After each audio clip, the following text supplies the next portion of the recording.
Student, welcome back to my channel WB Teaching Easy. So today's class I am going to discuss area of rectangle and square chapter from class 7.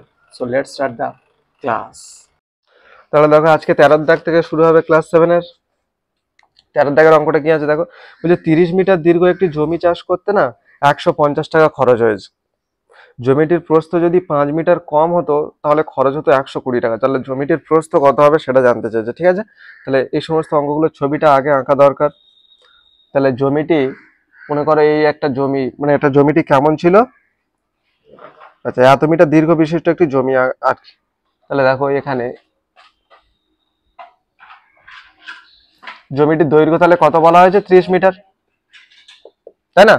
তাহলে জমিটির দৈর্ঘ্য কত বলা হলো, 30 metre. জমিতে চাষ করতে 150 টাকা খরচ হয়। জমিটির প্রস্থ যদি 5 মিটার কম হয়, ঠিক আছে। এখানে একটা জিনিস দেখো, জমিটির প্রস্থ যদি 5 মিটার কম হয়, জমিটির এক্ষেত্রে প্রস্থ তো আমরা জানি না, তাই না। তাহলে জমিটির প্রস্থ কি আমরা জানি, তাহলে জানি না। তাহলে এখানে ধরে নিলাম এক্স, দেখে নাও ভাই, এখানে আমরা ধরে নিলাম এক্স। এই দেখো এদিকে আমরা ধরে নিলাম প্রস্থটা, এটা তো প্রস্থ, তাহলে এটাকে আমরা এক্স ধরে নিলাম, কিন্তু আর এটা দৈর্ঘ্য 30 মিটার ছিল, ঠিক আছে। তাহলে এখানে আমরা লিখবো মনে করি জমিটির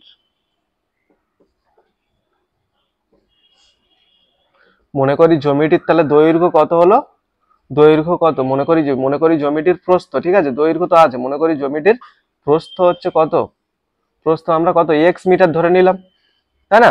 তাহলে মনে করি জমিটির কত প্রস্থ হচ্ছে এক্স মিটার ধরে নিলাম। আচ্ছা, জমিটির দৈর্ঘ্য কত দেওয়া ছিল, জমিটির দৈর্ঘ্য ছিল ইকুয়াল টু কত, 30 মিটার, তাই না। জমিটির দৈর্ঘ্য তাহলে কত ছিল, 30 মিটার ছিল। তাহলে এক্ষেত্রে এই যে জমিটা, এর ক্ষেত্রফল তো বের করতে পারবো। তাহলে এখানে লিখবো জমিটির ক্ষেত্রফল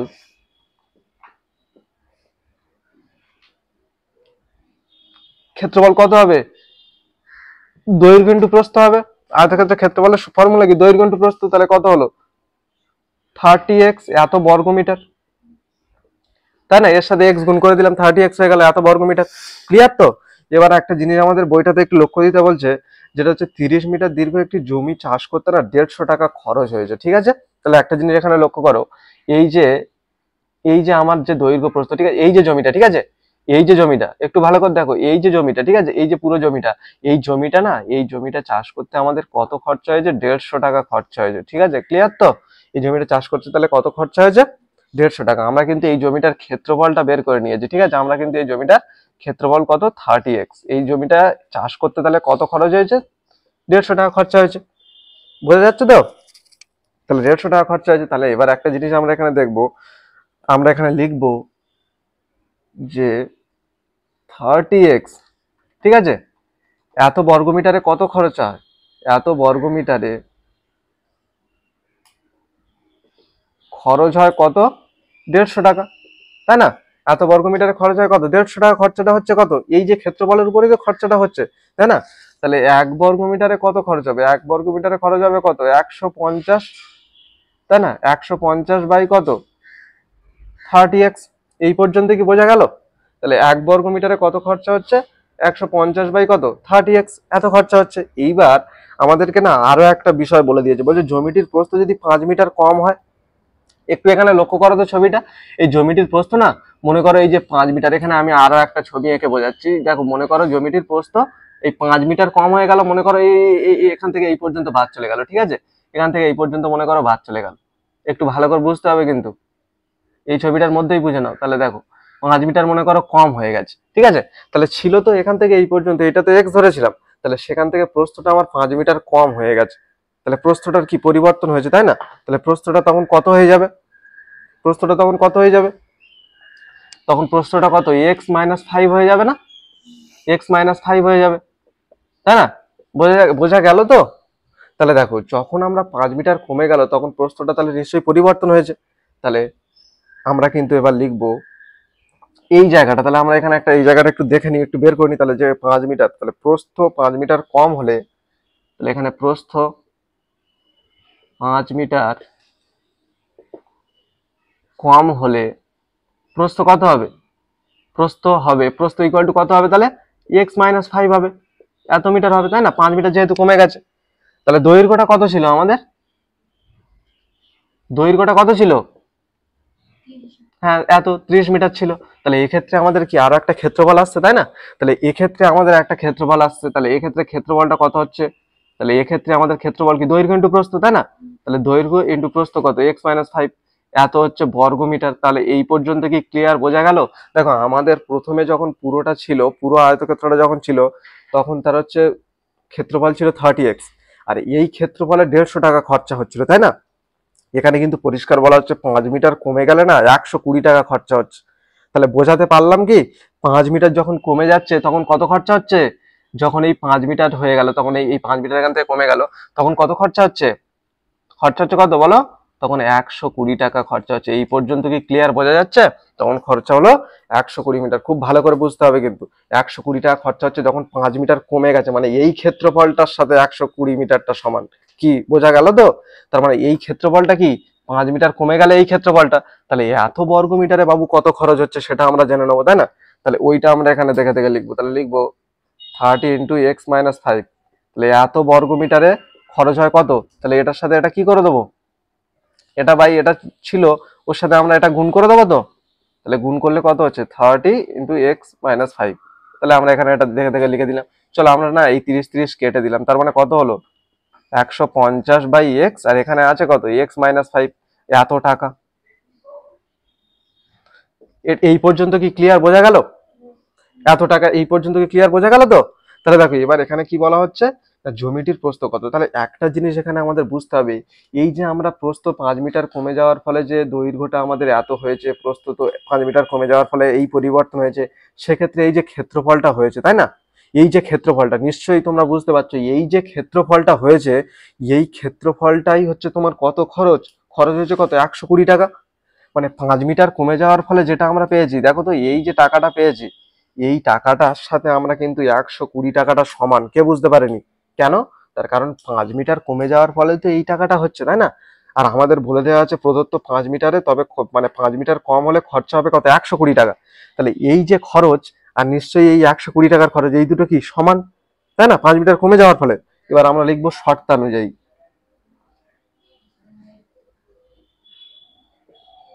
তাহলে চলো শর্তানুযায়ী, তাহলে আমরা কি লিখবো? আমরা এই খরচটা লিখবো, দেখে দেখে কিন্তু আমরা লিখে দেবো এটা। এইটা লিখলাম ইকুয়াল টু কত? 120। চলো এইটা ক্যালকুলেশন করলে আমাদের কিন্তু উত্তরটা বেরিয়ে আসবে। তোমাদের এই পর্যন্ত যদি হয়ে থাকে তাহলে আমি মুছবো একটু। এগুলো কি হয়ে গেছে? কতটা দূর হয়েছে? হুম, এই পর্যন্ত। আচ্ছা ঠিক আছে, তাহলে এইগুলো একটু মুছে দিই।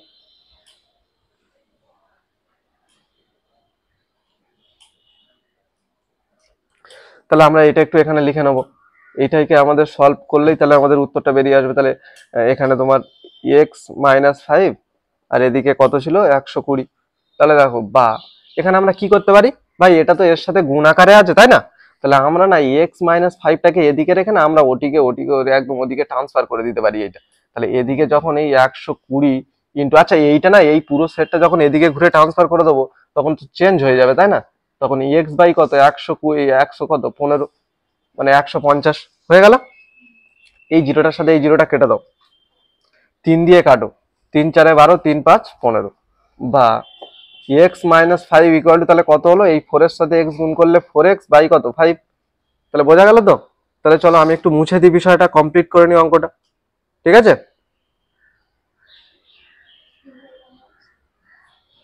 এই পর্যন্ত তো তোলা হয়েছে তো? তাহলে এই পর্যন্ত আমার হলো বা। তাহলে এবার আমরা কি করব, দেখো এখানে না আমরা এই এক্স যুক্ত রাশিকে আমরা এক জায়গা করে নেবো, ঠিক আছে? আর এই সংখ্যাটাকে আমরা ওদিকে দেবো। তাহলে দেখো এটা কিভাবে করা যায়।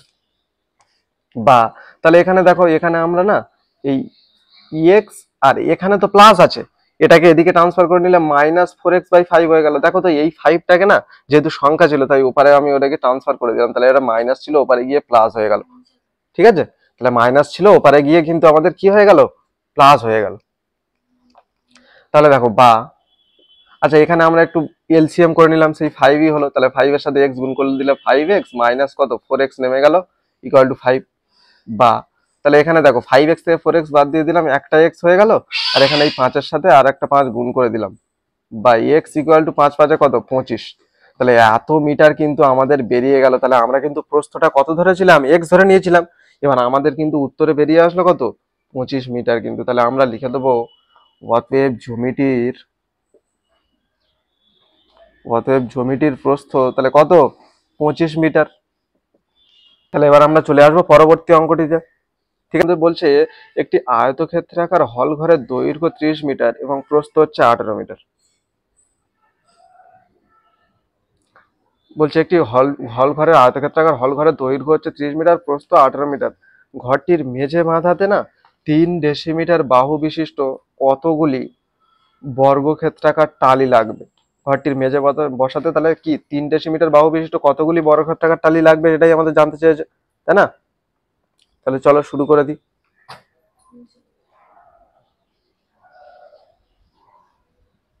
তাহলে 14 দাগের অঙ্কটা আমরা একটু এখানে ছবিটা, একটি আয়তক্ষেত্রাকার হল ঘর। তাহলে আমরা এখানে এখানে একটু ছবিটা একটু এঁকে নিই। এই একটা মনে করো আয়তক্ষেত্রাকার হল ঘর, ঠিক আছে?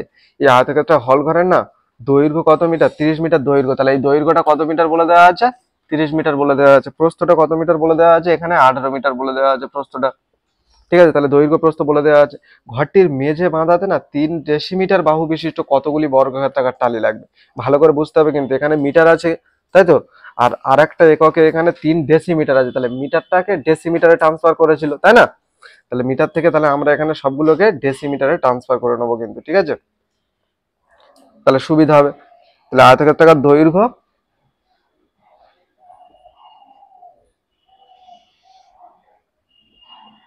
তাহলে আয়তক্ষেত্রাকার হল ঘরের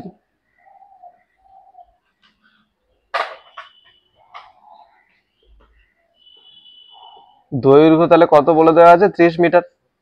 আচ্ছা, 30 মিটারটাকে আমরা ডেসিমিটারে প্রকাশ করব। তাহলে কি করব, কিলো হেক্টর ডেকামিটার ডেসি সেন্টিমিলি, এটা তো সবার জানা আছে আশা করি। আমরা এদিক থেকে ওদিকে যাচ্ছি, তার মানে কি করবো, 10 গুণ করে দেবো, তাই না?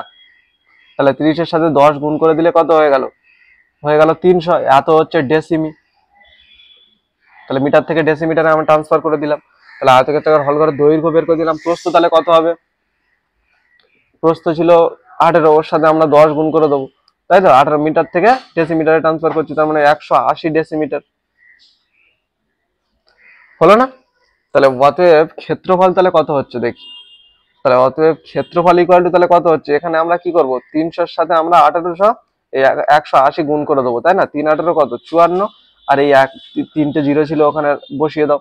এত বর্গ মিটার, এত বর্গ ডেসিমি। এই পর্যন্ত ক্লিয়ার তো? তাহলে ক্ষেত্রফল কিন্তু আমাদের এত বর্গ ডেসিমি হয়ে গেল। এবার কি বলা হচ্ছে না, ঘরটির মেঝে বাঁধাতে না 3 ডেসিমিটার বাহু বিশিষ্ট কতগুলি বর্গক্ষেত্রাকার টালি লাগবে? এখানে কিন্তু বুঝতে হবে এই ঘরটির মেঝেটাকে কি করতে হবে, মেঝেটাকে বাঁধাতে আর কি 3 ডেসিমিটার বাহু বিশিষ্ট আর কি, ঠিক আছে? মনে করো বর্গক্ষেত্রাকার, এখানে বলে দিয়েছে কিন্তু বাহু বিশিষ্ট কতগুলি বর্গক্ষেত্রাকার টালি লাগবে, তাই না? তাহলে মনে করো এই যে এই মেঝেতে টালি বসাবে, ঠিক আছে? এই মেঝেতে এই দেখো টালি বসাচ্ছে, এই রোহনদের বাড়িতে এই মেঝেতে মনে করো টালি বসাচ্ছে, ঠিক আছে? এই টালি বসাচ্ছে। তাহলে টালিগুলো কেমন, বর্গাকার হচ্ছে না? তাহলে বর্গাকার টালির একটি বাহুর দৈর্ঘ্য বলে দেওয়া আছে, তো 3 বলে দেওয়া আছে, তাই না?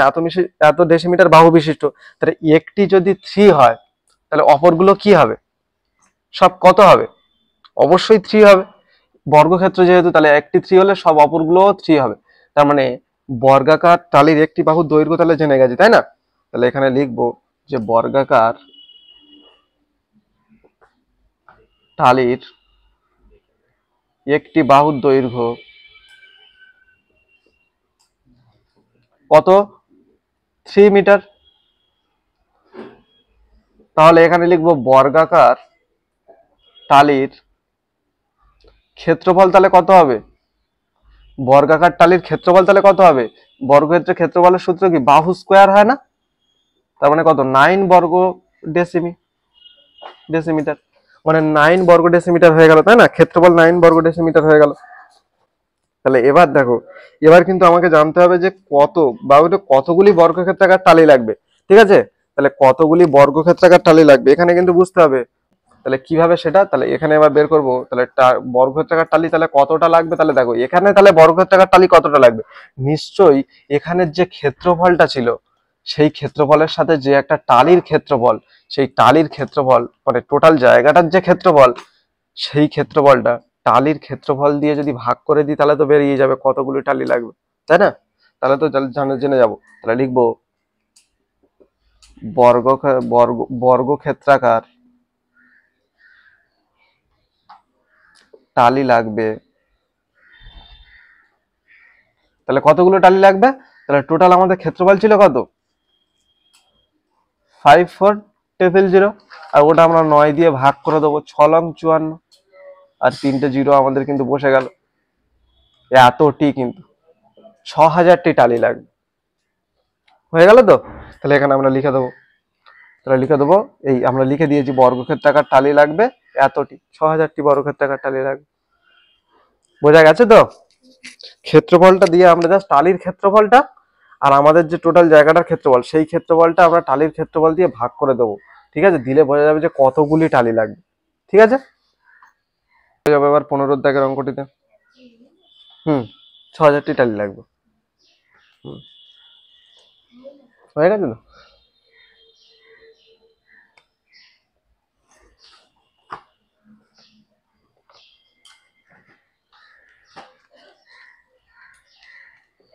তাহলে 15 দাগের অঙ্কটাতে কি করতে হবে দেখে নি। যে জাকিরদের না 18 মিটার ইন্টু হচ্ছে 14 মিটার একটি আয়তক্ষেত্রাকার জমি আছে। ঠিক আছে, ওই আয়তক্ষেত্রাকার জমির মধ্যকার মানে জাকিরদের আবার 3.4 মিটার দৈর্ঘ্যের বর্গক্ষেত্রাকার ফুলের বাগান আছে। ঠিক আছে, তাহলে ছোট করে ছবি আঁকি ও ফুলের বাগান বাদ দিয়ে ফাঁকা জমির ক্ষেত্রফল কত হবে হিসাব করি। ঠিক আছে, তাহলে চলো একটু দেখে নি। তাহলে প্রথমে যা আছে কি, জাকিরদের একটি আয়তক্ষেত্রাকার জমি আছে, তার মানে দেখো এই জমিটা কেমন, আয়তক্ষেত্রাকার জমি। ঠিক আছে, জমিটা হচ্ছে কি আয়তক্ষেত্রাকার জমি। তাহলে আয়তক্ষেত্রাকার জমির দৈর্ঘ্য কত মিটার বলে দেওয়া আছে? দৈর্ঘ্যটা কিন্তু আমাদের বলে দেওয়া আছে কিন্তু 18 মিটার। ঠিক আছে ভাই, জমির দৈর্ঘ্যটা বলে দেওয়া আছে আমাদের 18 মিটার, আর প্রস্থটা বলে দেওয়া আছে কত? 14 মিটার। এই পর্যন্ত ক্লিয়ার তো? জমির দৈর্ঘ্য প্রস্থ বলে দেওয়া আছে। আর একটা বিষয় বলে দেওয়া আছে, ওই আয়তক্ষেত্রাকার জমির মধ্যকার না এত মিটার বর্গক্ষেত্রাকার ফুলের বাগান আছে, মানে বোঝা যাচ্ছে 3.4 মিটার। তাহলে এর এই এই এর ভিতরে কিন্তু আবার এটা কি ভাই, এটা বর্গক্ষেত্র আঁকলাম একটা, তাই না?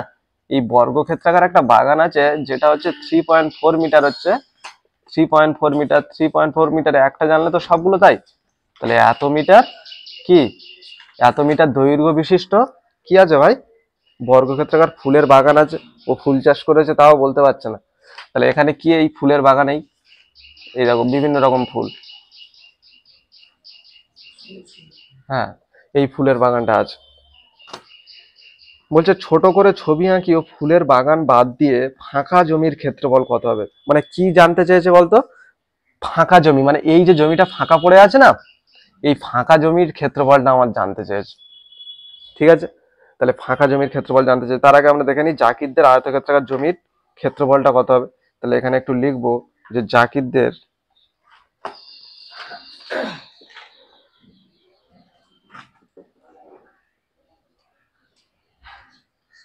আয়তক্ষেত্রাকার জমির তাহলে দৈর্ঘ্য কত, জমির দৈর্ঘ্য কত 18 মিটার, প্রস্থ কত, প্রস্থ হচ্ছে কত 14 মিটার। তাহলে ক্ষেত্রফল কত হবে? তাহলে ক্ষেত্রফল ইকুয়াল টু তাহলে কি 18 ইন্টু কি 14, তাহলে কত হয় বলো? 18 ইন্টু 14 করলে কত হয়? তোমরা তাড়াতাড়ি গুণটাকে করে বলো।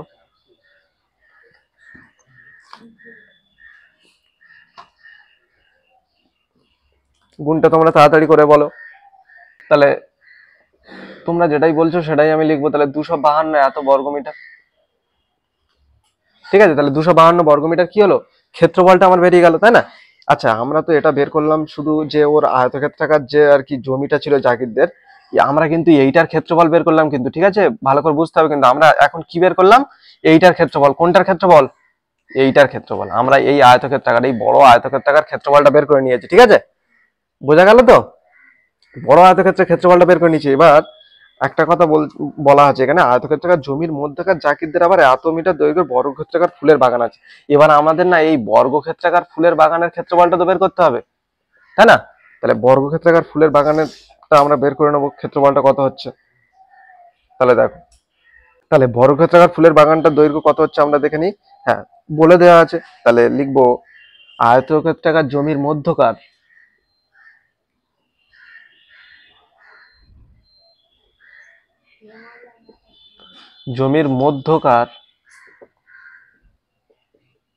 বর্গাকার বা বর্গক্ষেত্রাকার বাগানের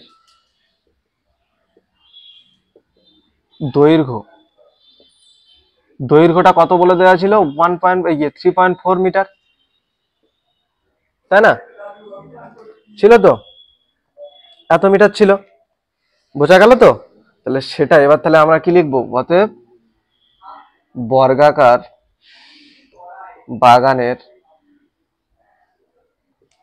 বাগানের ক্ষেত্রফল কত হবে? বর্গক্ষেত্রের ক্ষেত্রফলের ফর্মুলা কি আছে ভাই? বাহু স্কয়ার আছে, তাই না? তাহলে একটি বাহু জেনে গেছি, তাহলে বাহু স্কয়ার, তাহলে এটা গুণ করলে কত হচ্ছে তাড়াতাড়ি? তাহলে এটা গুণ করে কত হচ্ছে বলো? 3.4 পয়েন্টস তোমরা প্রথম ভুলে যাও। 34 এর সাথে 34 গুণ করে দাও, আর দুটো সংখ্যা এদিকে পয়েন্টস তোমরা বাঁ দিক থেকে সরিয়ে দেবে। 34 গুণ করে দাও দুটো।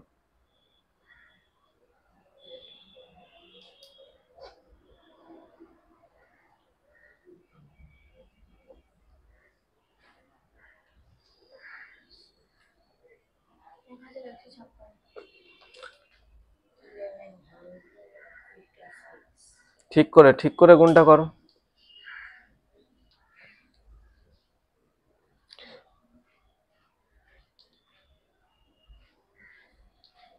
থ্রি পয়েন্ট ফোর এর সাথে 3.4 গুণ করে দাও।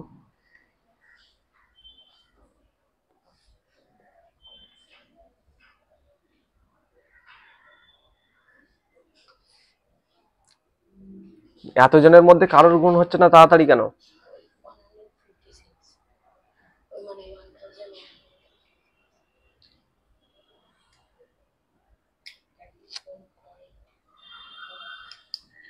গুণ করো।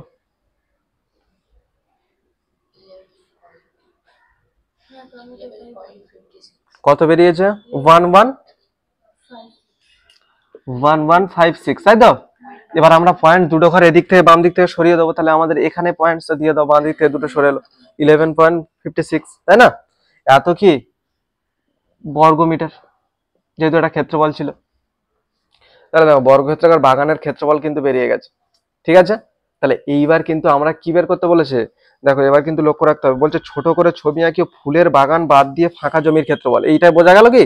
ফুলের বাগানটাকে বাদ দিতে বলছে, এই ফুলের বাগানটা না বাদ দিয়ে এই বাকি জমির ক্ষেত্রফল যেটা আছে এইটা বের করতে হবে। তাহলে দেখো এখানে দেখো, এই যে বড়টা জমির ক্ষেত্রফল, এই জমির ক্ষেত্রফল থেকে যদি এই ছোটটার ক্ষেত্রফল বাদ দিয়ে দিই, তাহলে কি পড়ে থাকবে? এই বাকি এই বাগানটা পড়ে থাকবে না? তাহলে এখানে লিখবো এবার যে ফুলের বাগান বাদ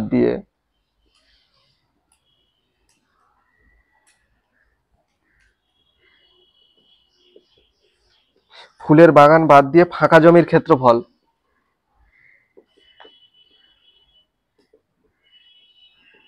কত হবে?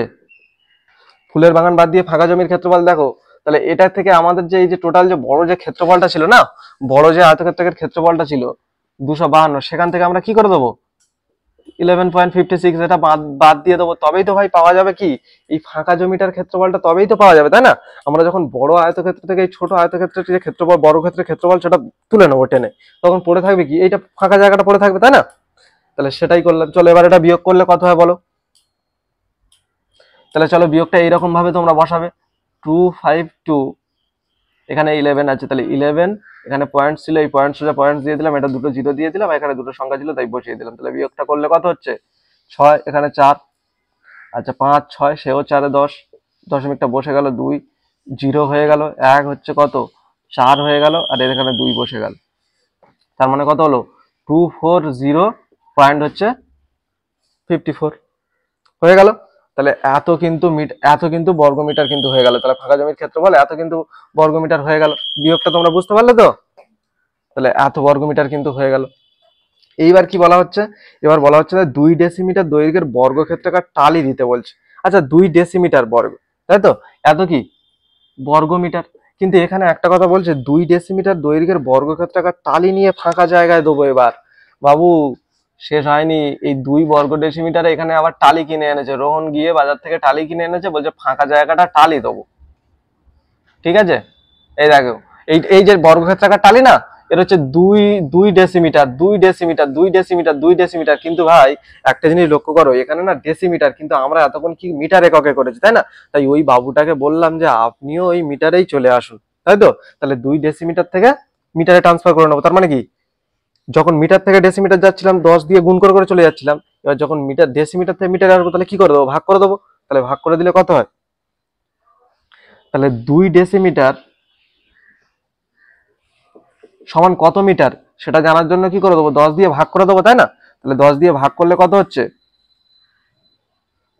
0.5 আসছে না, তাই না? 0.2 আসছে, বোঝা গেল কি? 0.2 আসছে কেন বলতো, এই পয়েন্টসটা এখানে যদি আমি একটা দিয়ে দিই আর এর আগে একটা জিরো দিয়ে দিই, তাই না? এটা তুলে দিলেই তো নিচে 10 চলে আসছে, তার মানে 0.2 আসছে কিন্তু। ঠিক আছে, তাহলে 0.2 আসছে, দেখো তাহলে এক একটা তাহলে কত হলো, 0.2, কিন্তু 0.2 এক একটা তাহলে কত হলো, 0.2। কি বিষয়টা বোঝা গেল? 0.2 কিন্তু এত মিটার। তাহলে দেখো, তাহলে একটি বর্গাক্ষেত্রাকার ছোট টালির যদি দৈর্ঘ্য জেনে যাই, তাহলে এত মিটার কি দৈর্ঘ্য, তাই না? তাহলে দুই, তাহলে এখানে আমরা লিখবো 2 মিটার, তাহলে 2 মিটার হয়ে গেছে। এবার তাহলে মিটার হয়ে গেলে তাহলে এবার তাহলে বর্গক্ষেত্রাকার, তাহলে এবার লিখবো বর্গক্ষেত্রাকার বা বর্গাকার টালির, টালির হচ্ছে তাহলে দৈর্ঘ্য কত হলো, টালির দৈর্ঘ্য কত হলো, 0.2 এত মিটার। তাহলে বর্গাকার টালির ক্ষেত্রফল তাহলে কত হবে, বলো ক্ষেত্রফল কত হবে, 0.2টা আমরা কি স্কোয়ার করে দেবো, তাই না? তাহলে 0.2টা স্কোয়ার করে দিলাম কত, 0.04 হয়ে গেল, এত কি বর্গ মিটার হয়ে গেল। সবগুলো আমাদের একক কি ঠিক আছে, তাই না? তাহলে আমরা কিন্তু এটা পেয়ে গেলাম, তাই না? চলো, এইবার না আমাদের বলতে চেয়েছে যে কতগুলি টালি লাগবে। ভাই সেম আগের মতো অঙ্কটা, কতগুলি টালি লাগবে, তার মানে কতগুলি টালি লাগবে আমরা কি করব, ফাঁকা জমিতে তো টালি বসাচ্ছিলাম, ফাঁকা জমিতে তো টালি বসাচ্ছিলাম। রোহন তুই তো ফাঁকা জমিতে টালি বসাচ্ছিলিস ভাই। তাহলে ফাঁকা জমিতে টালি বসাচ্ছিলিস যখন, তাহলে তার যে ক্ষেত্রফলটা, আর এখন যে বর্গক্ষেত্রাকার যে ক্ষেত্রফলটা আমরা বেরিয়েছে, ওই ক্ষেত্রফলটা দিয়ে ওটা ভাগ করে দিলে আমরা তো বুঝতে পারবো, তাই না ভাই? তাহলে ওটা ভাগ করে দিলে আমরা বুঝতে পারবো যে কতটা টালি লাগবে, কতগুলো টালি লাগবে। তাহলে চলো, তাহলে এখানে এটা তোলা হয়ে গেছে, তাহলে এটা মুছে দিই।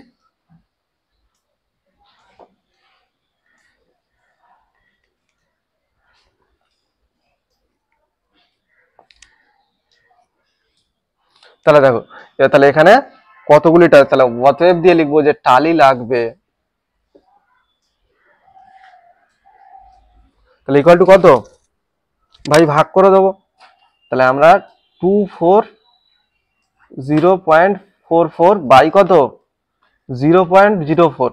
দেখ ভাই, দশমিক উভয় দিক থেকে তুলে দিলাম, মানে কি এখানেও 100 চলে আসলো, এখানেও 100 চলে আসলো, এ তো কেটে চলে গেল, তাই না? উভয় দিক থেকে যখন দশমিক তুলে দিলাম উভয় দিক থেকে, তাহলে কেটে চলে গেল। চলো আমরা না 4 দিয়ে এটাকে ভাগ করে দিই।